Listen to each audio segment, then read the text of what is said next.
But what I want to know is if you had been elected in 2000,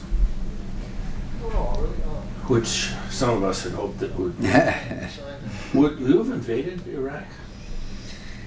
Given the information that they had at the time, yes. Every intelligence agency in the world believed that Saddam Hussein had the weapons of mass destruction, and I would have been very pleased at the initial success. And then I went over there about 2 or 3 months after the initial success, military success, and I went around Iraq. And I especially will never forget a meeting I had with British Colonel, who was the #2 guy of the British forces, who I sat down with, and he said, Senator McCain, in Basra I met with him, he said, Senator McCain, I know who you are, but I'm very fortunate because I'll never have to testify before you, I'll never have to answer a letter from you, I'm sure I'll never have to vote for or against you, and I hope I never see you again.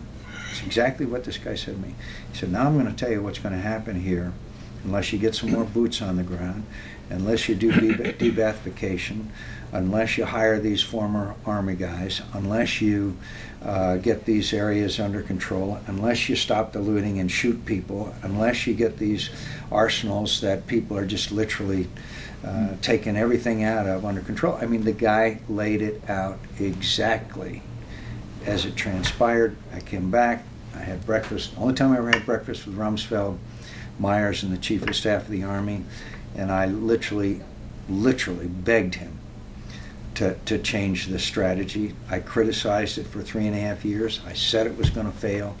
So I think, and I'm sorry for the long answer, but the key to it is I never would have allowed Rumsfeld to, well, of course, I'd have never hired him to start with, but I'd have never let him mishandle this conflict the way that it was. And obviously we paid a very, very heavy price in American blood and treasure.